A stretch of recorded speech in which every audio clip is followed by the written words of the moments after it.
Students, स्वागत है एक और नई वीडियो में। तो फाइनली स्टूडेंट हम लेकर आ चुके हैं जो आपका कक्षा 8वीं का जो आपका अर्धवार्षिक पेपर होने वाला है हिंदी का। यहाँ पर आप देख पा रहे होंगे कक्षा 8वीं अर्धवार्षिक मूल्यांकन प्रश्न पत्र 2023-24 विषय हिंदी है और समय आपका 2.5 घंटे यहाँ पर दिया गया है। ठीक है, तो पूरा का जो आपका ओरिजिनल क्वेश्चन पेपर है बिल्कुल सेम टू सेम यही क्वेश्चन आपको अपने जो आपका 6 नवंबर को पेपर होने वाला है सेम यही क्वेश्चन आपको देखने को मिलेंगे। ठीक है, सभी क्वेश्चन के आपको हल भी बताए जाएंगे, बस आपको वीडियो को पूरा लास्ट तक देखना है। यदि वीडियो को आप पूरा देखेंगे तो जो आपको पता है कि आपका 60 नंबर का पेपर होने वाला है तो आप अपने 60 अंक में से 60 अंक बिल्कुल आसानी से ला सकते हैं यदि आप इस वीडियो को पूरा लास्ट तक देखेंगे, क्योंकि बिल्कुल सेम एज इट क्वेश्चन आपको अपने पेपर में देखने को मिलेंगे जो कि आपका कक्षा 8वीं हिंदी का 6 नवंबर को होने वाला है। ठीक है, तो टाइम को वेस्ट ना करते हुए आज की वीडियो को स्टार्ट करते हैं। वीडियो को स्टार्ट करने से पहले यदि आपने वीडियो को लाइक नहीं किया तो वीडियो को लाइक सबसे पहले कर दीजिए, और यदि आपने अभी तक चैनल को सब्सक्राइब नहीं किया तो सबसे पहले चैनल को भी आप सब्सक्राइब कर दीजिए। ठीक है, तो चलिए वीडियो को स्टार्ट करते हैं और देखते हैं कक्षा 8वीं का जो आपका 6 नवंबर का हिंदी का पूरा पेपर। तो सबसे पहले आपको ये पता होना चाहिए कि जो आपका अर्धवार्षिक परीक्षा का जो पेपर आने वाला है वो किस प्रकार का आने वाला है। यदि आपने अभी तक अपना सिलेबस नहीं देखा है तो मैं आपको बता देता हूँ। आपके अर्धवार्षिक परीक्षा में प्रश्न 1 से लेकर 5 तक आपसे ऑब्जेक्टिव क्वेश्चन पूछे जाएंगे, जिसमें 1 से 5 तक आपके बहुविकल्पीय रहेंगे, यानी कि प्रश्न 1 से 5 तक आपसे सही विकल्प पूछे जाएंगे। ठीक है, ये आपका प्रश्न 1 से 5 तक रहेगा। और प्रश्न क्रमांक 5 से जो आपके 10 तक क्वेश्चन रहने वाले हैं, यानी कि हम बोल सकते हैं प्रश्न क्रमांक 6 से लेकर जो अब तक 10 तक जो आपके क्वेश्चन होने वाले हैं ये आपके रिक्त स्थान होने वाले हैं। ठीक है, यानी कि 5 आपसे सही विकल्प पूछे जाएंगे और 5 आपसे रिक्त स्थान पूछे जाएंगे। केवल 10 ऑब्जेक्टिव क्वेश्चन ही आपके एग्जाम में आएंगे जो कि आपको जो आरएस के द्वारा बता दिया गया है, और बाकी सभी क्वेश्चन आंसर आपके रहेंगे। ठीक है, तो बिल्कुल सेम यही क्वेश्चन आपको देखने को मिलेंगे, सभी क्वेश्चन के आंसर भी आपको बताए जाएंगे। चलिए स्टार्ट करते हैं वीडियो को। सबसे पहले आते हैं आपके बहुविकल्पीय प्रश्न। प्रश्न 1 से लेकर 5 तक आपके रहेंगे। तो निर्देशक प्रश्न को पढ़कर नीचे दिए गए विकल्पों में से सही विकल्प चुनकर आपको लिखना है। तो पहला क्वेश्चन है आपका जो कि 1 नंबर का आपका रहने वाला है कि बर्थडे कविता के रचयिता कौन है। ऑप्शन है आपके सूर्यकांत त्रिपाठी निराला, जयशंकर प्रसाद, गिरधर या कन्हैया लाल मिश्र प्रभाकर। ठीक है, तो इस तरीके से आपको उत्तर यहाँ पर बताना है। तो जो आपका बर्थडे कविता जो कि आपका चैप्टर का क्लास 8 का हिंदी का फर्स्ट पार्ट ही है आपका बर्थडे। ठीक है, तो ये आपको इसके हमें रचयिता बताने हैं। तो ये आपके हो जाएंगे सूर्यकांत त्रिपाठी निराला। ये आपने पढ़ा भी होगा, पहला ही चैप्टर है, याद होगा ये। तो ठीक है, तो बर्थडे कविता के रचयिता है सूर्यकांत त्रिपाठी निराला। तो यहाँ पर आपको लिख देना है सूर्यकांत त्रिपाठी निराला। इस तरीके से आप पूरा आंसर यहाँ पर लिख सकते हैं। ठीक है, आगे बढ़ते हैं। सेकंड क्वेश्चन है, ये भी जो आपको क्वेश्चन दिया गया है ये आपका 1 अंक का दिया गया है। ठीक है, सेकंड क्वेश्चन में दिया गया है आपका कि तानसेन के गुरु थे। ऑप्शन है आपके बैजू बावरा, बा है आपका स्वामी हरिदास, सी आपका राजा मानसिंह तोमर, डी आपका पंडित विष्णु दिगंबर पलुस्कर। तो इसका जो आपका हो जाएगा जो तानसेन के गुरु थे उनका नाम था स्वामी हरिदास। तो जो आपका ऑप्शन नंबर बी दिया गया है, ऑप्शन नंबर बी इस क्वेश्चन का आपका बिल्कुल करेक्ट और राइट आंसर है। तो इसे आप अच्छी तरीके से नोट कर लीजिए। अगले क्वेश्चन की बात करें, क्वेश्चन नंबर 3 आपका दिया गया है, यहाँ पर आपको आंसर लिखते चलना है। ठीक है, क्वेश्चन नंबर 3 है जो कि आपका 1 अंक का है आपका। ठीक है, प्रश्न 1 से 5 तक आपके सही विकल्प रहने वाले हैं, सभी क्वेश्चन आपके 1-1 अंक के होने वाले हैं। अभिमान शब्द में आपको उपसर्ग बताना है। ऑप्शन है अभी, आ या मान। ठीक है, तो उपसर्ग क्या होता है ये आपको पता होना चाहिए। उपसर्ग वे शब्द होते हैं जो किसी शब्द के आगे लगाए जाते हैं, जैसे कि ये जो आपका अभिमान शब्द दिया गया है इसमें जो मुख्य शब्द है वो आपका दिया गया है मान। ठीक है, मान में हमने यहाँ पर उपसर्ग लाया है जो कि आपका उपसर्ग है अभी। ठीक है, तो यहाँ पर आपको लिखेंगे अभी।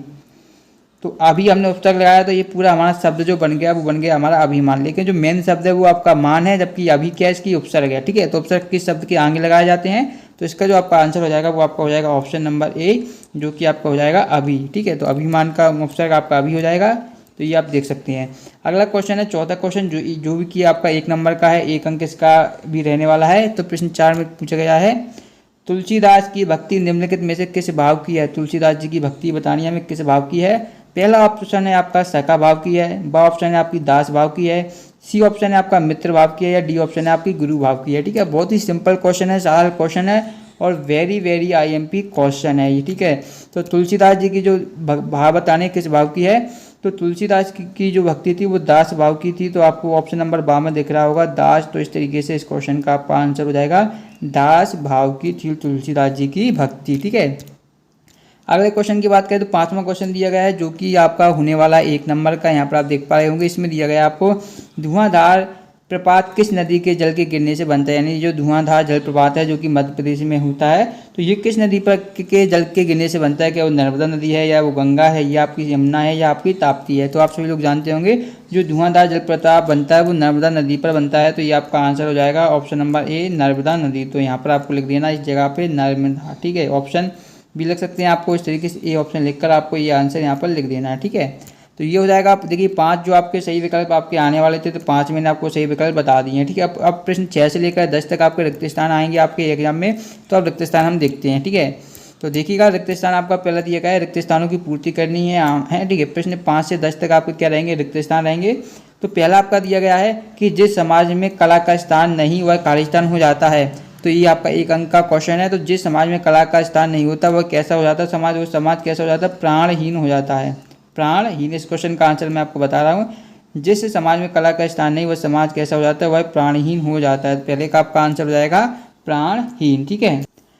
अब यहाँ पर आप देख पा रहे हैं क्वेश्चन नंबर 7 आपका दिया गया है, जो कि आपका अंक 1 का है आपका ये क्वेश्चन भी। तो इसमें क्या दिया गया है, खाली स्थान यहाँ पर आपको दिया गया है, फिर दिया गया है संगीत सम्राट कहे जाते हैं। तो किसे संगीत सम्राट कहा जाता है, कि कौन है जिसे हम संगीत सम्राट बोलते हैं? तो आप सभी लोग जानते होंगे जो तानसेन जी हैं उन्हें क्या कहा जाता है, संगीत सम्राट कहा जाता है। तो यहाँ पर आपको लिख देना है तानसेन, ठीक है। इस तरीके से आसानी से इस खाली जगह पर आप लिख सकते हैं तानसेन। तो ये आपका आंसर हो जाएगा क्वेश्चन नंबर 7 का, जो कि आपका 1 अंक का क्वेश्चन है। सभी अंक 1 से लेकर 10 तक आपके सभी क्वेश्चन 1 अंक के ही रहने वाले हैं। अगला क्वेश्चन पूछा गया है जो कि है आपका कमल का, प्रश्न क्रमांक 8 देख पा रहे होंगे, 1 अंक का क्वेश्चन है। कमल का पर्यायवाची शब्द है, तो कमल का पर्यायवाची शब्द यहाँ पर आपको लिखना है। तो मैं यहाँ पर लिख देता हूँ डायरेक्ट, जिससे कि कोई प्रॉब्लम आपको ना आए, आप याद करते चलें। तो कमल का पर्यायवाची शब्द आपका हो जाएगा नीरज। क्या हो जाएगा विद्यार्थियों, कमल का पर्यायवाची शब्द आपका हो जाएगा नीरज। और दूसरा भी याद हो तो वो भी लिख सकते हैं, जरूरी नहीं कोई सा भी एक याद हो वो वाला आप यहाँ पर पर्यायवाची शब्द लिखिएगा। अगर दिया गया आर्यभट्ट की पुस्तक का नाम बताना, प्रश्न क्रमांक 9 है, ये भी आपका 1 अंक का क्वेश्चन दिया गया है। तो आर्यभट्ट की पुस्तक का नाम आर्यभट्टीय है, तो मैं यहाँ पर लिख देता हूँ आर्यभट्टीय। तो ये है आर्यभट्ट की पुस्तक का नाम आर्यभट्टीय। तो यहाँ पर इस क्वेश्चन का क्वेश्चन नंबर 90 का आपका आंसर यहाँ पर हो जाएगा कंप्लीट।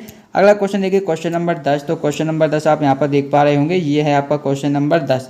तो 10 में क्या पूछा गया है कि प्रश्न क्रमांक 10 आपका दिया गया है कि आधी ताकत खींच लेने की शक्ति का वरदान राजा खालिस्तान को प्राप्त था। तो हमें उस राजा का नाम बताना है जिसे ये वरदान प्राप्त था कि उसके सामने जो भी युद्ध करेगा उसकी आधी ताकत क्या है, सामने वाले की आधी ताकत उसमें चली जाएगी। तो आप सभी ने रामायण देखी होगी, उसमें जो बाली था, यहाँ पर मैं आंसर लिख देता हूँ पहले, फिर हम बात करते हैं। जो बाली था, बाली को ये वरदान प्राप्त था कि उसके सामने वाले की आधी ताकत वो स्वयं में खींच लेता था। तो आधी ताकत खींच लेने की शक्ति का वरदान राजा बाली के पास था। तो ये आपका आंसर हो जाएगा क्वेश्चन नंबर 10 का, जो कि आपका 1 अंक का क्वेश्चन है, 1 अंक का, ठीक है। इस प्रकार प्रश्न क्रमांक 1 से लेकर आपकी पूछे जाएंगे, जो कि आपके रहेंगे सही विकल्प। सही विकल्प आपके रहने वाले हैं 5 अंक के।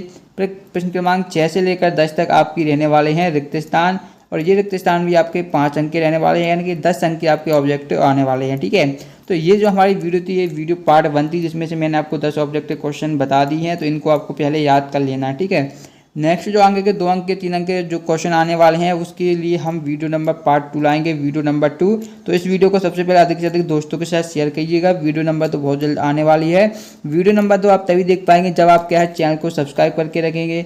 चैनल को सब्सक्राइब करने के साथ साथ आप बेल आइकन के बटन को ऑन कर लीजिएगा, जैसे जब भी हम पार्ट 2 डालें तो उसकी वीडियो नोटिफिकेशन आपके पास सबसे पहले पहुंच जाए, ठीक है। और यदि आप इसकी पीडीएफ डाउनलोड करना चाहते हैं, डिस्क्रिप्शन बॉक्स में आपको एक लिंक मिलेगी, तो वहां से आप पीडीएफ आसानी से डाउनलोड कर पाएंगे। या आप हमारे व्हाट्सएप या टेलीग्राम चैनल को ज्वाइन कर लीजिएगा, उसकी लिंक भी आपको दोनों की इस वीडियो को डिस्क्रिप्शन बॉक्स में, तो वहाँ से आप आसानी से ज्वाइन कर पाएंगे, ठीक है। यदि ये वीडियो पसंद आई तो वीडियो को लाइक करना बिल्कुल भी ना भूलें। चैनल को अभी तक सब्सक्राइब नहीं किया, चैनल को भी सब्सक्राइब कर लीजिएगा। मिलते हैं नेक्स्ट वीडियो में, धन्यवाद।